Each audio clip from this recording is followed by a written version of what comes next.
आं मोजां मोनदों जे एबार चिरां दुवाराव देरहानाया माने निश्चित जाबाय। देबर गामियाबो बिराद मोजां, देबर गामियावबो देरहानायनि पिक्सारावनो फैबाय। बिजेपि दोलो हिसाबै बिथांमोनहा सोरखौ समर्थन खालामगोन बेखौ हाइकमान्डनिफ्राय दासिमबो जेबो इन्सट्राक्सन होआखै। जों मिडियानि दारै बेखौ नुवाखै।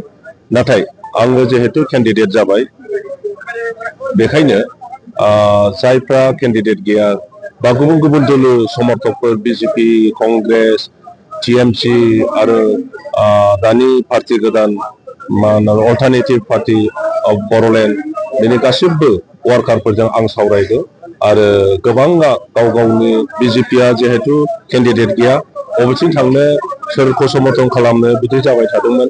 कंग्रेसनि केन्डिडेटखौ फसायाखै जायगानि मानसिफ्रा आरो टिएमसियाबो वार्कारफ्रा माबाबाय बोराबदों, ओंखायनो आंजों रायज्लायदों आरो बेनिफ्राय दा पार्टि गोदानाबो बिदिनो जादों। दा बयबो आंजों रायज्लायनो गोसो जानायखाय आं बयखौबो ज'यै लिंहरजोबनानै सावरायलायदों, बुजायलायदों। दा बेक्तिनि खोथासै, दलीय सिद्धान्त गैया, नाथाय बेक्तिगत हिसाबै आंखौ समर्थन खालामनायनि गोबां वार्कारफ्रा दा ओंखारबोदों। आं मोजां मोनदों जे एबार चिरां दुवाराव देरहानाया माने निश्चित जाबाय। खारन कंग्रेसनि, बिजेपिनि, एबिपिनि आरो तृणमूलनि गासिबो फ्राय वार्कारफ्रा ओंखारबोजोबनानै आंजों रायज्लायदों। बे भटखौ बुंनो हाया, जायखिया देरहानायनि पिक्सारखौ नुबाय।